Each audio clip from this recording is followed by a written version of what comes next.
I think it's very important to build your conviction. One of my biggest learnings is that I think without the conviction that I had, there were a lot of times where I had my back against the wall and it would have been very easy for me to toss a towel in and give up. But I think once an entrepreneur finds their conviction, that will power you through your darkest days. And so if I have one piece of advice, really try and find your conviction. This episode is brought to you by Slice. Slice is a creator CRM to help brands, agencies, and talent managers better manage their relationships with content creators and influencers for better brand deals. I'm the CEO of Slice, and let me tell you what Slice is, kind of more in layman's terms. Basically, we want to help content creators go full time, and we believe the best way to do that is by getting them more brand deals. That's going to get them more money so that they can leave their jobs and do bigger and better things like start companies, start D2C businesses. But for me, from my perspective, I was managing a team of 15 people a year ago, doing all these brand campaigns, and it was a really manual process. Creating a list to send to the brand for approval might take 3 to 5 days. Slice can do that in 5 minutes. Reporting, it would take my team 2 weeks to send out a report, right? Because they would have to get screenshots of all the analytics from all the content creators. They would have to then verify that they would then manually add up all of that data and then put it into a PowerPoint to send to the client.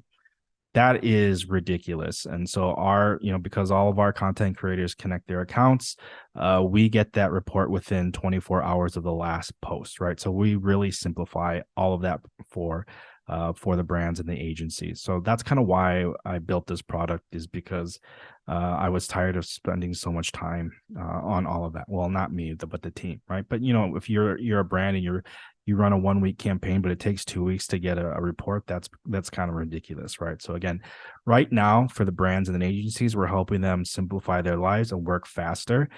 In turn, what we're hoping is that all of these content creators can make more money more consistently, and they can then go full time, right? So again, there's a lot of things that we're building for Slice, especially on the creator side. So go check it out, slice.id.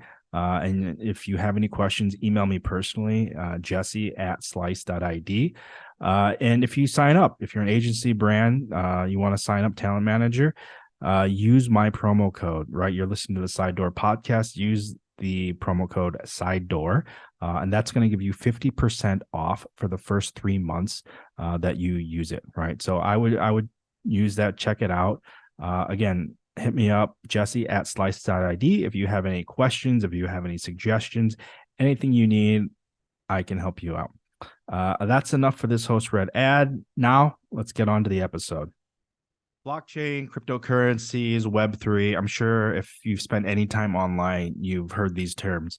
But for a lot of you probably don't know exactly what they mean, or a lot of the associated terms. We're in the middle of what they call a crypto winter, right? Because the price of all of these cryptocurrencies has plummeted, right? So a lot of people have lost a lot of money. But we're still in the early stages of cryptocurrency and everything Web3 blockchain, right? To be honest, back in 2013, I bought my first Bitcoin for about $175, and I think I sold it for around $300. So I am clearly not a crypto millionaire, right? That one still hurts. And I bought since then, a couple dozen NFTs, right? And it's even for me working in tech, the whole process of buying and selling these assets has been a little bit tricky, and I've been scammed before, right? I think I got scammed out of a couple $100 trying to buy an NFT last year.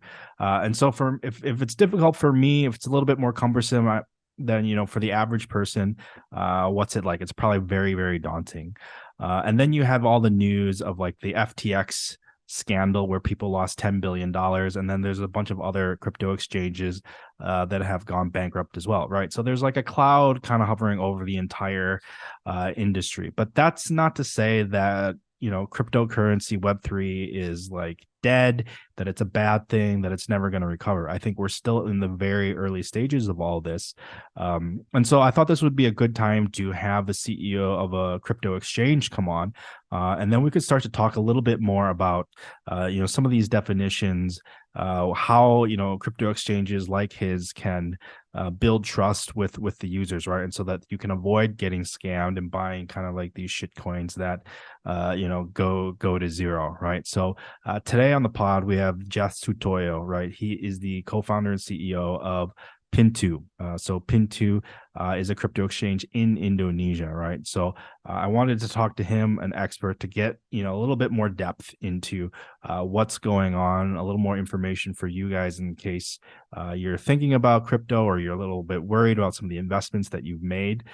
So I think we had a really good conversation. I'm excited to share it with you. So here is my conversation with Jeth Soetoyo. Hey, Jeth, welcome to the pod. Hey, thanks for having me, Jesse. Excited to be here. You've been pretty busy the past few weeks, so let's dive into it. So before we get into all the craziness, right? I think let's start at in the beginning at a high level. What is Pintu and what's the vision that you guys are building towards? Sure. So Pintu is a mobile-first retail brokerage app based out of Indonesia. We serve Indonesian clients and we try and target the retail mass market here in Indonesia. Our whole vision with setting up Pintu is to build a cryptocurrency bank. We believe that as an asset class, crypto is going to play a major role in the Indonesian market. And we believe it deserves a platform that's solely focused on crypto. And so that's why we're here. Got it. Okay. So crypto, big opportunity. We'll talk about like where you see it, where you see Indonesia. But I'm very curious, like, how you got here, right? So what was your background and what made you want to start Pintu? Yeah, so before Pintu, I was working in the States. I worked at a company called Consensus. They're basically a blockchain incubation lab where they would start many different crypto projects. And a few that you might know, one of them being MetaMask, another being Infura. And so when I was working there, the project that I was working on was called Equality. So what they were trying to solve for is being able to trade and transact between different tokens or cryptos between different chains trustlessly. So they tried to implement what's called a cross-chain atomic swap. And so I worked there for about a year, helping out with the product. When it was time for me to come back home, and so for a little bit of context, while I was working there, I was also going to school. I was getting my master's degree. So as I graduated, I decided that I wanted to go home. And I realized, my own experience with crypto in Indonesia wasn't that great. When I first bought my crypto in Indonesia, the platforms weren't that great. And so I thought that there was an opportunity to build a better platform to serve people just like me in Indonesia. And so that's when I decided to start Pintu. Got it. Right. So I got a couple of questions there. One is your role at Consensus, right? Were you like an engineer or were you kind of like more on the product side? Like what was your specific role? Yeah, so I was helping out with the product side. I think Consensus is very much a technical company as well. A lot of great projects coming out of there. And the people around me were very much, I would say, crypto diehards. And I think that experience and that exposure really taught me the fundamentals and the ideology as well around crypto.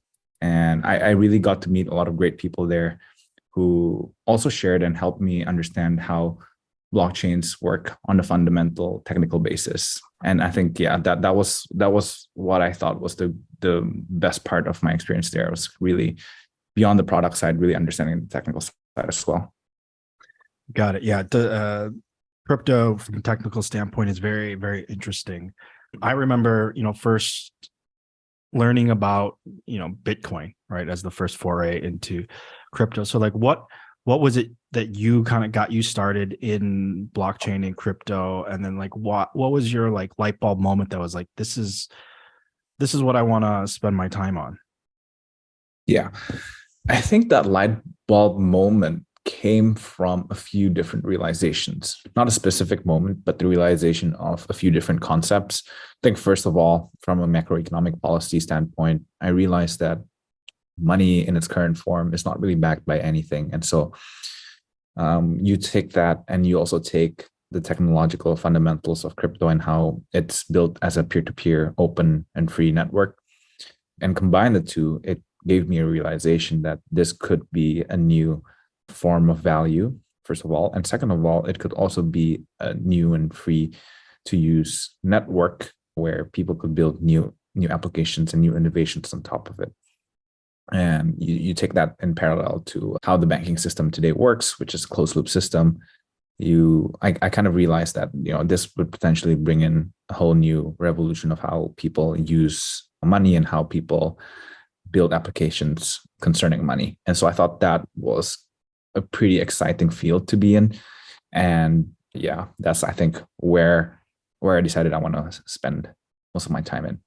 So when you were in the US when this happened, and you had said that when you came back to Indonesia, when you were in Indonesia, you had some unpleasant or difficult experiences with crypto, right? So with that kind of light bulb moment, did you have like, hey, this has a lot of applications in Indonesia in mind, or was it a broader, the whole, financial global banking system, this is a huge opportunity?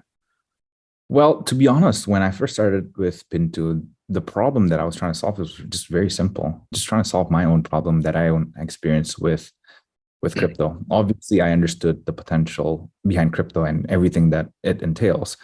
But where I started was just a very small problem, I think, at the time, which was very poor on-ramp, off-ramp, onboarding, user flow, with very much, the platforms at the time were very much geared towards more pro niche users who or people who were already in blockchain and crypto.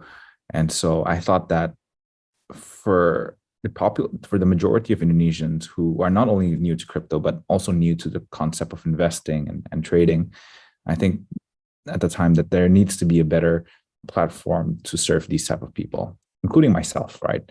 And so that's when I started developing the idea around Pintu more. And when you started Pintu, were there other exchanges, right? Like I got started in crypto, Bitcoin, once Coinbase came available, right? Because I was not savvy enough to buy crypto in the other or mine it, right? So was there other options for Indonesians at the time to buy currencies? Yeah, there was. So there was Indodex, and back then it was called bitcoin.co.id.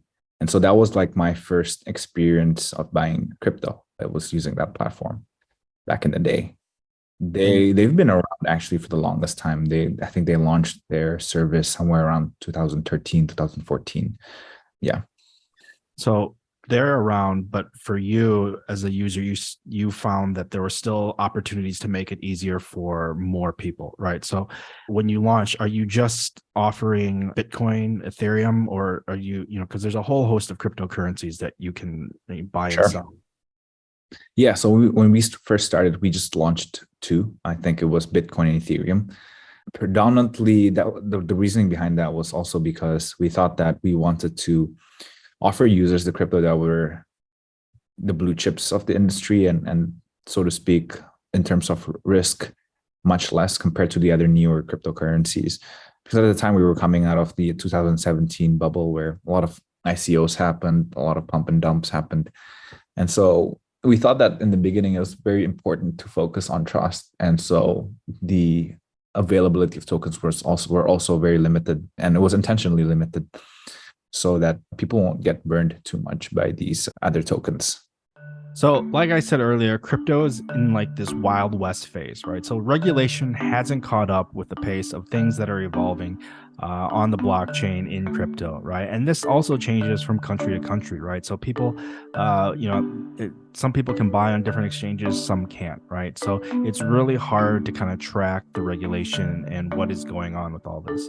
But I'm talking to Jeth specifically about Indonesia, right? And so how is Pintu approaching this, right? How are they, building that trust? How are they making sure that their customers, their users are are safe and protected, right? There's no foolproof option, right? But I think they're doing a really good job of kind of assessing these different projects, right? And he was really good at clarifying some of the terminology, like the difference between tokens, coins, and tokenomics, and these are things that a casual user might not be fully aware of, right? And so he was kind enough to explain all of this to us. So that's what's happening right now. So let's learn more about Pintu and trust and safety. Yeah, so trust is a reoccurring theme when it comes to crypto, and we can get more into that. But I think, how do part of that is, maybe this is how I view it, right? But the exchanges that I buy and sell crypto on, I believe that they would have some kind of vetting process, and maybe I'm being naive, right? But I know like Coinbase doesn't allow. I don't think at the time they allowed Dogecoin to be bought and sold on their platform, or if they do now, for a long time they didn't, right? And so, what was your team's process on expanding the number of tokens that were available to your users, right? You started with Bitcoin, you started with Ethereum, but now, I mean, how many tokens are available? And then, how did you choose which I think onboard? sure. I think today we have almost 120, roughly. I think that's the number. The way we select new tokens or coins to list is we look at it from a number of factors. I think it's never like a singular variable that you try and look at, but a number of different variables, because it's very much a community game, right? So you look at first of all the community around it, you look at the development, you look at the technology behind it, you look at the pace of the team's execution and the team itself. And you also look at the regulatory impacts, the regulatory stance towards the tokens and coins. So we try and look at it from a number of different factors. Oh, and lastly, I forgot as well, tokenomics is probably a very important aspect as well. We want to make sure that the coins or tokens that we list have good tokenomic design. Can you describe or define what tokenomics means? Yeah, tokenomics, I don't necessarily know how to define it, but maybe let me describe it, right? The tokenomics is basically the incentive mechanism or economic mechanism behind how the coins are generated, how the coins are used on the platform, and how the supply of the coins are gained in the ecosystem, whether it is minted all up front, whether it is generated through mining or through other forms of mechanisms. All of this really comes down to the point of how you incentivize people to use the blockchain or the tokens, and how they can accrue value to the user over time. And so that's what we try to unravel when we try to understand these projects. Because at the end of the day, you really want something that you provide to your users that accrues value in one way or another, right? You sort of like want the value to go up over time. And so we try and list tokens that have good and healthy tokenomic designs. So just so I have it clear in my head, right? So Bitcoin, there was always like a finite number that would be mined over a certain period of time, right? But some of these new projects, I'm blanking on some names, right? But I know that like they will say that there are X amount of tokens available. The founding team owns 50% of them. Yeah. And then the rest are available, or so those are the kind of things that you are assessing, and whether or not it's going to be a stable long-term project or potentially like an ICO scam. Yeah, exactly. And you also want to see the design of how the new tokens are introduced into the market. For Bitcoin, you're rightly to point out that there's only going to be 21 million max cap tokens available, and miners need to mine for it, right? And then you've also got stuff like Ethereum, which initially was very much inflationary, but ever since they introduced a new proposal, like it became deflationary during certain periods of time. And so these things we also take into account. And then I guess maybe clarify for me and everyone else, right? You've been talking about cryptocurrencies and you've been talking about tokens, right? Are they one and the same, or are tokens a subset of cryptocurrencies? I think generally speaking, people refer to cryptocurrencies as the crypto that is native to a certain blockchain. So for example, Ethereum. Ethereum is like a layer one blockchain. So cryptocurrencies really, I think, now has evolved into the understanding that they are layer one blockchains.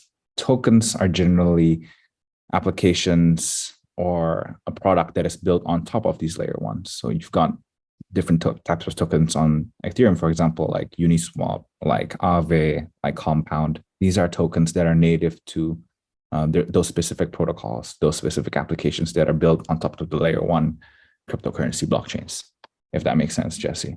Yeah, I think that makes sense, because that's kind of like my follow-up question. It kind of leads into like, the future FTX conversation, right? But so you guys have a Pintu token, right? Yeah. And so other people have their tokens. And I guess one more definition, tokens, are they different than stable coins? Yes, absolutely. Okay. So tokens, again, goes back to the tokenomic design, takes many flavors and many forms. But generally speaking, they're very much different stable coins. Stable coins are built basically to mimic a stable currency, a stable form of value, whether it is a specific national currency or tied to a basket of currencies or a basket of assets. But the idea is that crypto and different types of tokens are too volatile to be used on a day-to-day basis for day-to-day transactions, right? So we need a stable form of currency or value that is native to blockchains that can be used to transact, that has a stable form of value. And stable coins itself could be unpacked to multiple different types, right? You've got the asset-backed stable coins similar to like Tether, USDC, or Rupiah token, where it's one-to-one asset-backed by fiat currency sitting in the bank account. That's like one form of stablecoin. You've got another form of stablecoins, which are algorithmic stablecoins, whose value is determined by an algorithm, and the assets within and the assets that are tied to that stablecoin is bought and sold depending on the algorithm as well. So you've got a few different types of stable coins out there, but the functional goal is the same. So to have a stable form of value within the blockchain ecosystem. Okay. Whereas your tokens like Pintu token, whether it is like Binance's token, BNB, or FTX, they fluctuate in value based on the demand and supply in the market, based on their tokenomic design, and a host of other factors. All right. So then I wanted to get into a little bit more into tokens, starting off with, you guys have a token, right? The Pintu token. And so can you kind of describe, why was it important for you guys to create one, and what is kind of like your vision for it? Sure. Our whole vision for it from the very beginning was to engage our community. At the end of the day, I think one of the biggest assets that a project within the crypto ecosystem has is the community. And we want to engage the community by using Pintu token, by providing rewards and loyalty mechanism for users who owns Pintu token and who stakes Pintu token to get rewards on our exchange or brokerage. And so the idea is basically very simple, which is to drive engagement. Okay. And just help me understand, when you say drive rewards, right? It's to reward some kind of engagement on the platform. Like, give me an example. Sure. So users hold a certain number of Pintu tokens. They get free withdrawals, bonuses on referrals, a free number of sendouts on the blockchain, items that we hope that will benefit the users. And the tokens have monetary value, correct? Yes. Okay. And so I guess this is starting to like segue into kind of like the FTX situation, right? Where in a nutshell, right, the FTX has their own token, or had their own token. I don't know what context it is right now, due to some competitor situations, right? A competitor invested in them, then they were repaid in tokens, and then they sold some, and then things started to collapse, right? So there's a lot of fraud there. We can recap it later, right? But what was the crux of that problem, first off, right? Like, can you explain that to, people in layman's terms? Yeah, I think the crux of the problem wasn't necessarily that they had a token. The problem was that they borrowed a lot of money from different lenders within the ecosystem and collateralized their own tokens for that purpose. And so when all the lenders, called back the loans and they've used the money for other purposes, and the only collateral left for the lenders to sell out is FTT, like the price cratered, and the lenders were stuck with basically non-performing loans to FTX or Alameda. That's one thing that happened, right? But it wasn't just one thing, right, Jesse? And there's also a number of things. They also went out and used their customers' assets and used that for a bunch of purposes, whether it was to invest into Robinhood shares, whether it was to invest into different types of companies, whether it is to provide a loan to their own shareholders. There was a bunch of, illegal activities that also happened in the background. And so what happened when customers tried to redeem their money, there weren't any money left within FTX. Got it. So it wasn't, the concept of the token shouldn't be something that people are afraid of or hesitant about, right? It was the players who created it. They were doing fraudulent activities, which caused their exchange to collapse, right? That's kind of like the nutshell version of it. Yeah, basically. And so, the ripple effects of the FTX collapse have, we're just starting to understand, right, how deep it goes from investors, from governments to the consumers, right? But I guess kind of localizing it for Indonesia, right? How, I think trust is one of the biggest things. You had talked about it earlier, right? As one of the things for people getting into crypto, right? And so I imagine that one, tell me how you've been building trust with your community up until this point, and then post FTX, like how are you approaching it and educating people so that they understand that crypto tokens are not fraudulent in itself, right? And that business as usual can continue on Pintu. Sure. So prior to the FTX incident, we've always tried to educate customers through Pintu Academy, right? Within our app, we have a section that caters to educating customers about the fundamentals around crypto and blockchains. And so that was a big part of our activity before FTX. Post FTX, we've also led a lot of efforts into providing more transparency into our operations.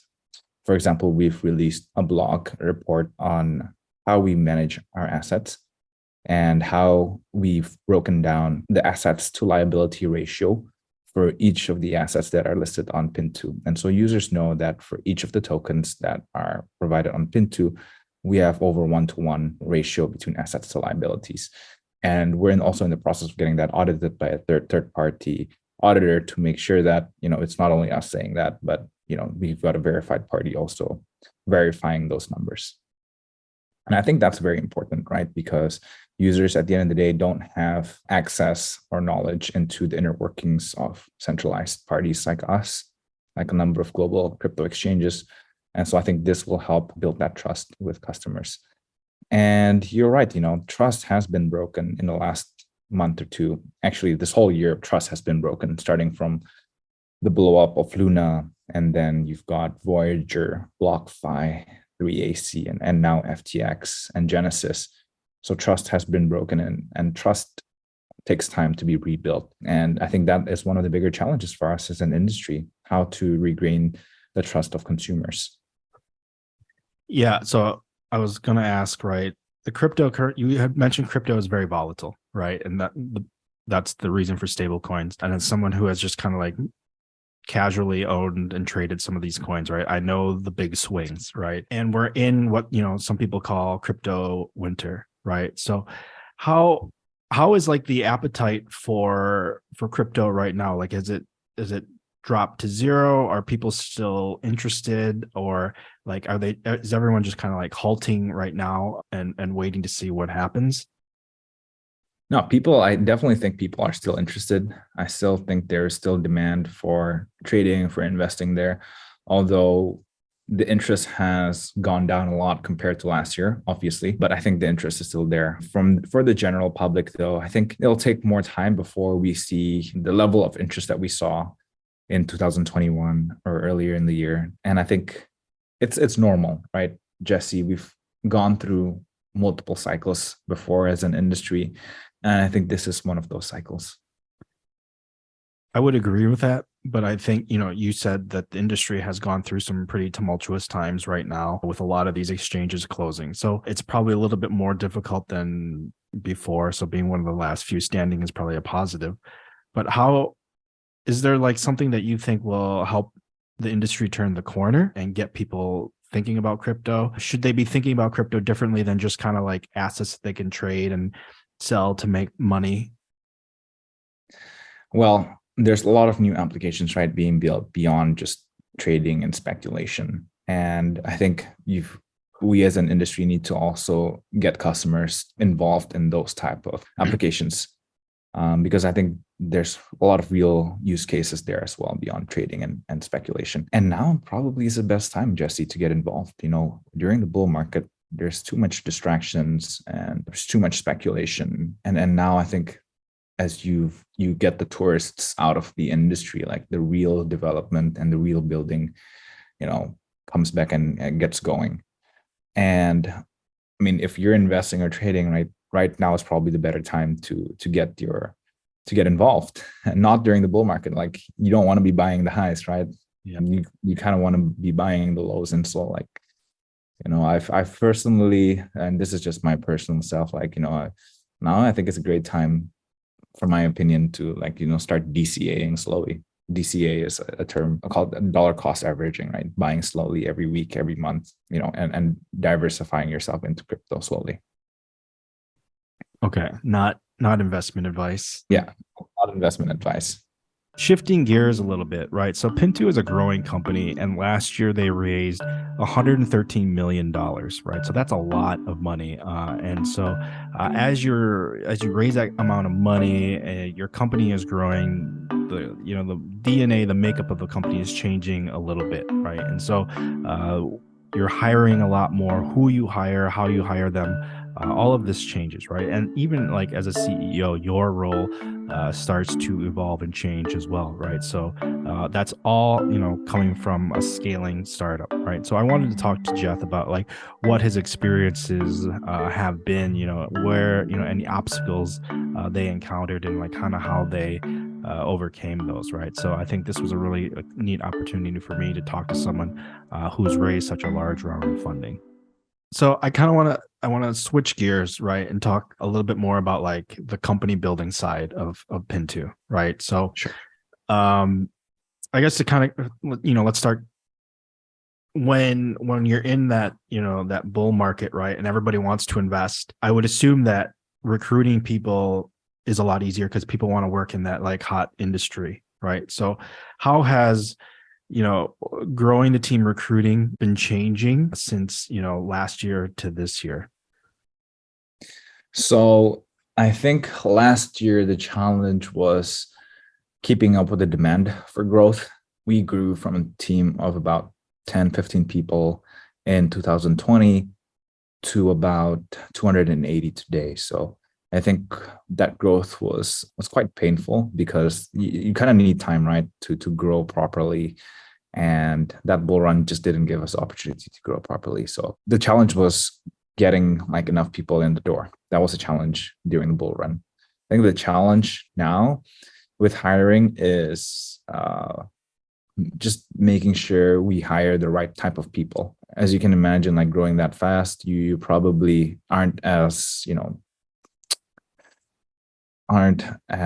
you don't pay as much attention, I guess, to hiring. It was to a certain degree a bit more of a quantity game rather than qualitative game. And now I think it's very much qualitative game, especially now with the backdrop of how the tech in general is experiencing, right? Yeah. So, I mean, we're at the other spectrum of it, right? We're in our early stages, just kind of recruiting our early team, right? And it's difficult, right? Finding the right people for the right roles. So I guess like if, going from what you said, 1520 to 280 in a year is like, it's pretty phenomenal, right? That's very high growth. I can only imagine how stressful hiring in that environment is. Like, so are there any lessons or like things that you might change? I think you're talking about, qualitative, quantitative, right? But in that high growth phase, are there filters that you would kind of add, or any advice to people who are in that stage right now? Yeah, well, I think it's very important to find people who are passionate about crypto. And that's like one thing that we maybe didn't filter out as much. And it's kind of difficult as well for us because as an industry, we're quite new in Indonesia. So there's not that many people who are passionate or educated about crypto. Because to a certain degree, the learning curve around crypto is a bit steep, right? But if you have the passion, you naturally like learn much faster outside of work as well. I think it's better also to hire slower than rather than hire fast. It costs much more to undo a bad hire, I think. And so yeah, I think the general learning for me is if your gut says like it's uncertain about a hire, like probably you should lean towards a no for that. Got it. That's good advice. And you guys recently raised like a pretty large Series B round. So you're shifting from like Series A, kind of getting that product market fit, scaling into that larger organization, right? So from your perspective, like as a CEO, like what are some things that have changed? What are some things that like maybe you found more difficult or that you're working on as a leader as the organization grows? Yeah, I think now is not as much trying to get into the weeds of things, but trying to put people in place that could execute. I think naturally I tend to like micromanaging in the past, but I think now as the role as the company grows bigger, like how do I think about incentivizing and putting people in the right places to make sure that it grows beyond just me, right? I think that's the bigger challenge for me now. Definitely have a problem with micromanaging. I still need to do it, right? But like I feel like a lot of entrepreneurs just want to get their hands dirty and fix things. So like how have you like taught yourself that like you need to step back and then, do as you said, empower people, put them in the right positions? Yeah, I think well, trust is to begin with, you need to be able to trust people before you can go into this exercise. And you also need to let people fail. I think at the end of the day, you need to give people the opportunity to fail. And because I think that's how people will generally learn the fastest. Without failing, I think they will never learn, right? Or like it was a much slower process to learning. And so I think I need to learn to be okay with that. And I think I need to learn to teach people to be okay with that as well. Yeah. Learning to fail, accepting it. That's definitely how everybody learns, but people are afraid of it. So if we were to meet in a year, right, and celebrate an achievement of Pintu's in 1 year, what would that be? Yeah, so we'd love to grow beyond just Indonesia as well. We want to build products that not don't only cater to Indonesians, but also cater to the global market, whether it is Pintu within its current app or within a different product. I think that's part of our ambition as well. Our whole mission, right, Jesse, to tie it back, is to accelerate the adoption of open and free financial systems like blockchains. And so we want to accelerate the adoption of that, I think also beyond Indonesia. Yeah. What are the obstacles for you to open up in another country, just purely from a regulatory standpoint? Well, regulatory is like probably one of the biggest factors, but also the product needs to be catered towards different types of user bases, right? And then you've also got to cater to different on ramps, off ramps, potentially different languages. There's a number of things to consider as well. Interesting. Yeah. International expansion is very interesting because in this part of the world, you get to that point faster than you would like if you were in the US or China. So I like to end every interview with the same question. If you have one piece of advice for someone starting their first company, what would it be? That's a great question. I think it's very important to build your conviction. One of my biggest learnings is that I think without the conviction that I had, there were a lot of times where I had my back against the wall, and it would have been very easy for me to toss a towel in and give up. But I think once an entrepreneur finds their conviction, that will power you through your darkest days. And so if I have one piece of advice, really try and find your conviction. I love it. That's great advice. Jeth, thank you so much for the time today. Thank you, Jesse. Thanks for having me. Thanks for listening to another episode of the Sidedoor podcast. I appreciate any likes and ratings that you will give us. I really appreciate it if you share this with a friend. We always appreciate a larger audience to hear the stories of these entrepreneurs in Indonesia. If you go to sidedoor.xyz, that's going to take you to our Spotify playlist, so you can hear all of the episodes there. You can subscribe there. And here we're doing a little bit more video. So if you go to sidedoor.video, that's going to take you to our YouTube channel. So you can subscribe there. You can watch the episodes there.